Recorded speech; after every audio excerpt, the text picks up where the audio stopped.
So welcome to my session. Let's see what we will be over here. His future was this car, which was other future work is 9 He also shoots a lot of manufacturing Okay, let's keep the ball rolling. Okay. So Broadcast India is one of the most high energetic sessions where we come to visit, see what are the latest hardware software to accelerate our video production, and people are always excited to see where Adobe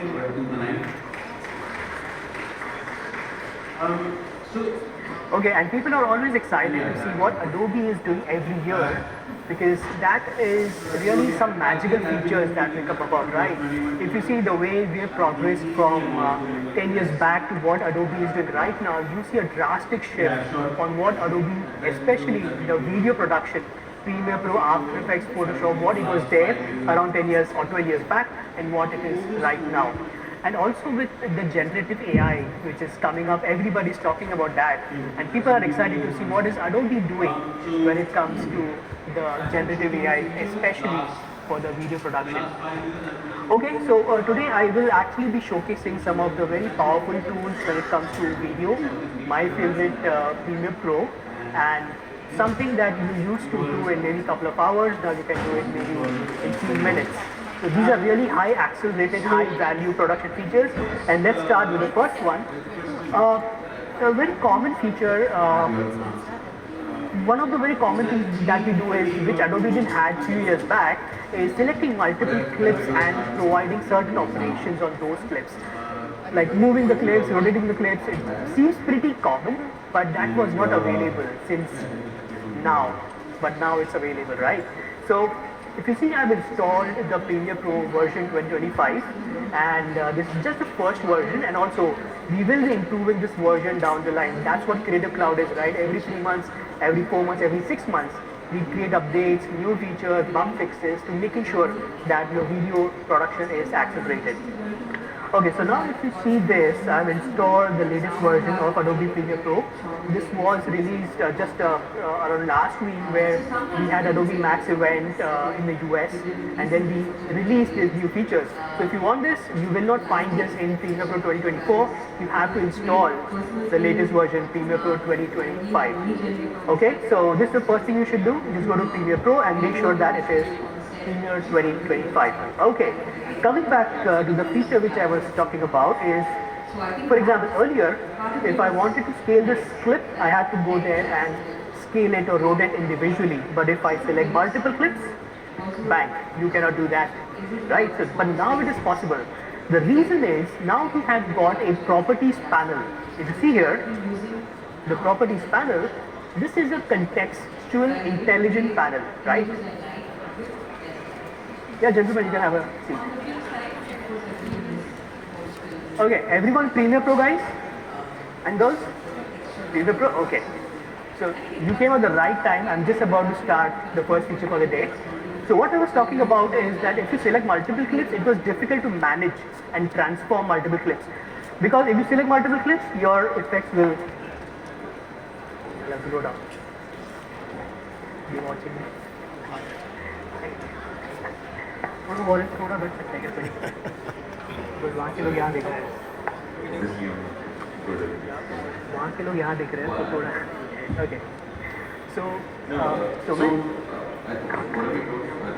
how has it gotten better? So go from when to, because you okay, so the challenge. Okay, let's continue. So again, what I was saying is that how to change as some of your own change. Okay, I think yeah. Thank you. Okay, coming back to the point. So if you select multiple clips, it was difficult to transform and manage multiple clips. But now with the properties panel, which I'm saying, this is a contextual panel, right? So if you select a clip, you don't have to go to multiple panels and change settings for that particular clip. So the properties panel will automatically identify the clip and it will showcase the properties of that clip so that one panel can do multiple stuff for that particular clip, right? So now let's say I want to work on the positioning of the video clips for multiple clips. I can simply select the multiple clips. I'm at the properties panel. If you can't see the panel, no problem, go to Windows and here you will see the properties panel, okay? Now this panel itself, you will see a very highly used common options are already available. So for example, fit to fill, this was not there earlier. So for this, earlier you had to right click on the clip, go to transform, fit to fill, like 3 to 4 clicks of a button. But right now you see it is already there. Select the clips, hit the button, it is done, right? Also, if you see for my multiple clips, I can right away work on positioning of the clips. Okay, let me select more of those clips. So let me select all of my tracks and now you'll see that the first clip, all of my clips you see have moved together. Earlier this was not possible. Not only positioning, but you can also see scaling, rotation, opacity, and one of the very common things again which we were expecting for many years, now we also have the crop options available in the properties panel. Earlier what we used to do, select a video, go to the effects, drag and drop the crop and then you change the settings of the crop. But now it is already there in your properties panel. Okay, what more can a properties panel do? By the way, you must be using Photoshop Illustrator also, right? So this property, similar feature was already there in your design application for many years, but we never had that in video. But now it is slowly catching up. What else the properties panel can do? If you are using motion graphic templates, right? Mogarts, that's what it basically called. So you see this is one of the Mogarts. It might create you see this? This is a motion graphic template. Similarly, I got another motion graphic template here. Same template, copied at multiple places. Now, if I want to work on the colors of the template, I have to go to each and every template, change the color at all the different places. But now, with the properties panel, that's not required. So just select your clips. So I've selected my bunch of motion graphic templates. And yeah, you see the common properties here. So maybe I want to make it black. I'll come here, I'll make it black, click OK. Maybe I also want some background. I'll just get this background a bit for this particular clip. But if I go back the timeline and go to the previous one, you will see that also gets updated here. So a lot of your common properties are already there in the properties panel. It makes your work, let's say for multiple clips, to very few clicks. Very simple but very powerful, right? You know, even you reduce couple of clips for a 3 hours of edit, it really saves a lot of time. At the same time, you can actually work on the creative process, right, other than the operational processes. Okay, so the next important part which I want to show you is, hey, right away when you drag and drop your videos onto the panel, what do you think is really catches your attention? Okay, won't take much time. It's the color. Because you shoot your video on your camera, you transfer it to your timeline, and you will think, hey, the colors are not as expected. The way it was shot, it is not seen in your timeline, right? So you will go and you will download some LUT files, LUT files, log files, and that will encode that video onto the timeline real time. But again, that is very technical. You want to right away start, right? So here what I've done is I've already got my Canon and Red files on the timeline, and I didn't have to do much. Premiere Pro now has a very smart color management tool. So just get your clips and Premiere Pro will take those decisions of how to convert the clips and look good onto the timeline. So all the raw related stuff, all the log related stuff, it is automatically calculated. If you want to still control that, it's very simple. Just select your clips and you can simply go to modified and okay, I'll just do it from here. So it is simple for people to see. Maybe I can go to the source monitor right away. It's better to see all the source clips together. So let me find this.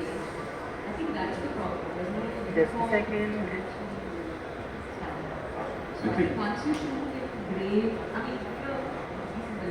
Reason project, yeah. So these are all my source clips. So simply to go to my modify color. So this is the new setting which I'm talking about. much more. You see, I don't have any input LUTs here. But what you can do is you can add LUTs like every time. But now you will see that this is also adds a Rec 709, which is the most standard color settings for a clip. So you drag and drop it, you don't have to do anything, it will become the Rec 709. But now we have got a larger tone mapping. So you will get the correct exposures when you drag and drop the clips. So the color management has become very simple. And again, once you get a correct start, you can go to your Lumetri color panel and you can make the color adjustments. Okay, by the way, how many of you are aware of the Lumetri color panel? I mean, the cameras can do better for you. Okay, yeah. So once you make the color adjustments, you can simply come to the properties panel, Definitely and sleep better, here you will see the. knowing that there is like a proper experience. So if you don't know the workspaces, you can simply go to workspace, click on color, and yeah. So this is the graphics. In just a second. I honestly, the last time I used to film was. Okay, I think I'll have to go to the next feature, a lot of things to cover. Okay, so what we saw so far is the properties panel and the color management. Okay, again, when you drop your videos onto the timeline, right, what are the other things you would want to have in your video? Audio, right? So now let me play this documentary for a few seconds and then let me decide how can I get audio onto my timeline. Okay, so here you'll see that I got a couple of audio tracks, but there is no music. In documentary, generally you have a background music, right? So let's play this. That's one thing that I want. How do you I went played with a little bit You of wanna hear? music and I kind of started exploring. Okay, so a couple of places where she is talking, but I want to make it more dramatic. I want to add background music to this. So what will you do to have some background music at professional level? You will go to a stock marketplace, you will search for music, you will have to buy that, license that, and then use it in your timeline, right? So Adobe Stock is one of the solutions when it comes to stock images, stock videos, stock audio, and all of that. So you have to go to adobestock.com, search for audio, video, license that, download that, import it, and place it on the timeline. But because Adobe Stock and Adobe Premiere Pro, they are the same, you don't have to separately go to Adobe Stock. You can right away get Adobe Stock panel inside of Premiere Pro itself. Okay, so you see here Adobe Stock. Now before that, I'll have to go to the Essential Sound panel, and here you have the Browse. So here you see these are all my search results of Adobe Stock Music. Also you can filter basis on your requirement. So for this particular clip, I want something that is atmospheric, something festive, something happy. So these are the search results which I get of Adobe Stock within of Premiere Pro. Wow. And I can right away hear it inside Premiere Pro and also taking a decision that is it really matching my video. Because see, if you download audio separately, how will you visualize that if that video is matching with my audio, right? So here you don't have to worry. Just play the preview and you can guess it. Okay, so let's say I want to play this one. Different concepts and sketching out. I have not yet dragged and dropped it into my timeline. I'm just having an audio preview.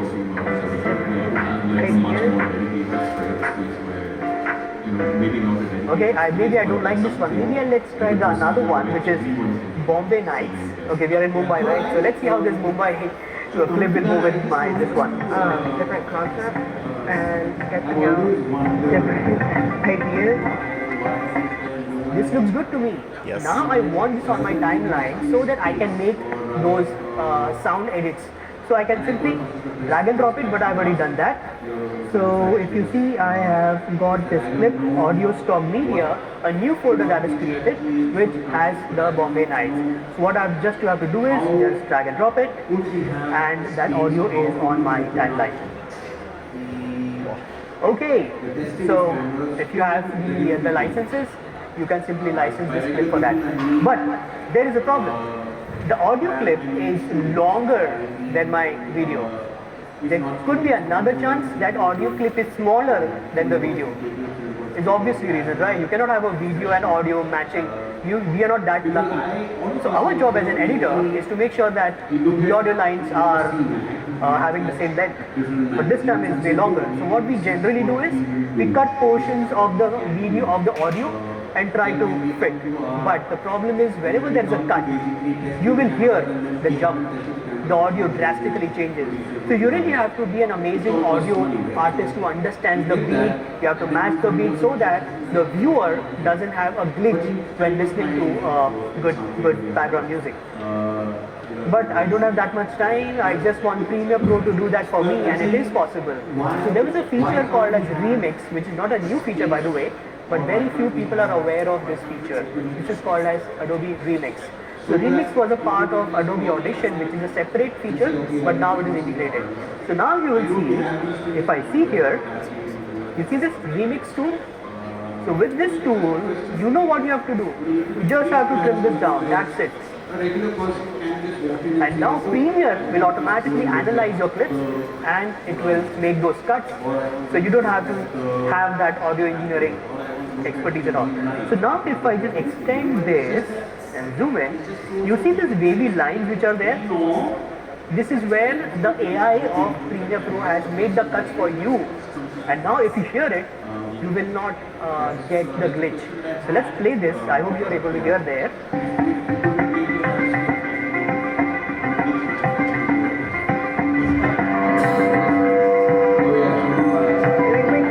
Did you hear any glitch? No, that was amazingly seamless, right? Just drag it inside or drag it outside. So Premiere will add those clips for you on your clip, Attention right? everyone, we are starting with the editors roundtable. Requesting you all to proceed to the conference area in Pavilion 3 for the same. Thank you. That's our view. So basically, if you are right now, Premiere has picked this up by based on the algorithm, right? The AI-based stuff. What if I want to pick other spots instead of this spot? Is that a So there are possibles to customize. So you'll have your options of how many segments you want to do, how many variations. But again, it will take the decisions. But you can still control the segmentation and variations. But option is there. Option is there. You may not like what you got into the first instance. You can just start segmentation variations, and then you can take a call which suits your requirements. Okay, exciting. Lot of time saving, right? Yes. Okay. Now, you might be making a lot of social media videos, documentaries and all. Now, one common problem when it comes to especially documentaries where there is a background music is that your audio and your background music are trying to supersede each other. So, so what is your role is that audio should be very clear, but background music should not supersede when the character is talking, right? So whenever the character is talking, you have to lower down the background music. You don't have to disable, you have to lower down so that the ambience of music is still there. But imagine if there are a lot of audio dialogues, it's very difficult for an editor to really identify and lower down for a, let's say, a 2 hours documentary. Premiere will do that for you. Okay? So whatever challenge is I'm talking, Premiere will do it for you. Okay, let's see the problem in this case. Okay, so how many audio clips do we have here? 2? We have one background music, right? So now if I zoom in, let me make more space. Another 7-8 minutes and then I'm done with my session. But this is the most exciting part of the entire session, so just hang around. Okay. So let me make more space so that visually it is clear. Okay, do you see this white line which is there on the top? That is basically the levels, the volume of my clip. That is completely flat, it's not changing at all. So what I want to do is this line should become lower wherever my audio is there. Okay, so what generally people do is they click keyframes. Okay, so maybe I'm creating keyframes. I'm showing you the manual way of doing, and then I'll show the automated way. So here in this portion, I will have to reduce the volume. Similarly, I'll have to do it here. Similarly, I will have to do it at multiple places. This is very tedious, non-creative, time-consuming. Why are you doing that? You are creative people, right? Let Premiere Pro handle that for you. So let me delete whatever changes I've done and come back to the scratch. Now, I'll go to my Essential Sounds panel, and first thing I have to tell Premiere that this is a music track. Okay, so I'll select this one, and here I'll have to select music. So I'm telling Premiere that okay, this is music. Okay, so click on music. Then I come to the audio portion and click on dialogue. So now Premiere knows which is music, which is dialogue. But now if you want to do this with a click of a button, now we have auto tag option available. But the reason I showed manually so that you understand what auto tag is. So when you select multiple clips, click on auto tag. So Premiere will understand which is music, which is dialogue, which is effects, which is engines. Again, saving a lot of time, right? Okay. Now coming back to our challenge, we want to reduce the levels wherever the voiceover is there. Okay, so this is my music. Here you will see I have ducking. Here, ducking is disabled. I'll simply enable ducking, and okay, before I create the keyframes, again if you see this is a flat line. Okay, so click on create keyframes. Bang. What happened? Automatically Premiere Pro understood where is the voice and it reduced the levels there. Now how sensitive it is, how much volume to reduce, what is the change of volume, all of that is controlled by here. Sensitivity, duck amount and fade duration. But now rewind and play. Let me forward.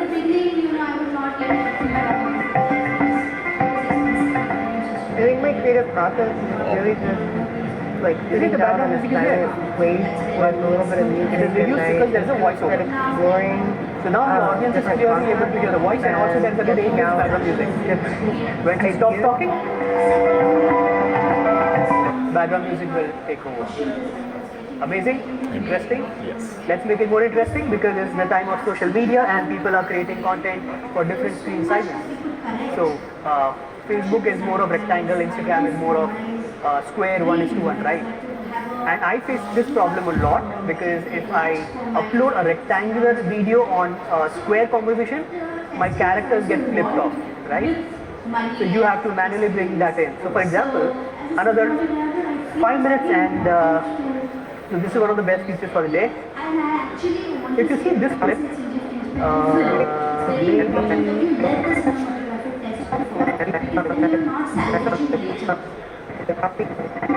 maybe this clip. You see the character is on the screen right.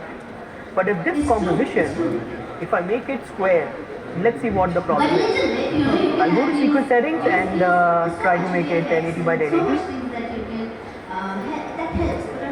Okay. Okay, you see the problem? Like I have to manually bring the character inside. But let Premiere Pro do this for me. I don't have to do anything. I just have to simply go to my sequence, auto reframe sequence. So basically, Premiere Pro will identify which are the main characters, main subject in the frame. It will make it a different composition and it will automatically place depending on what the main character is.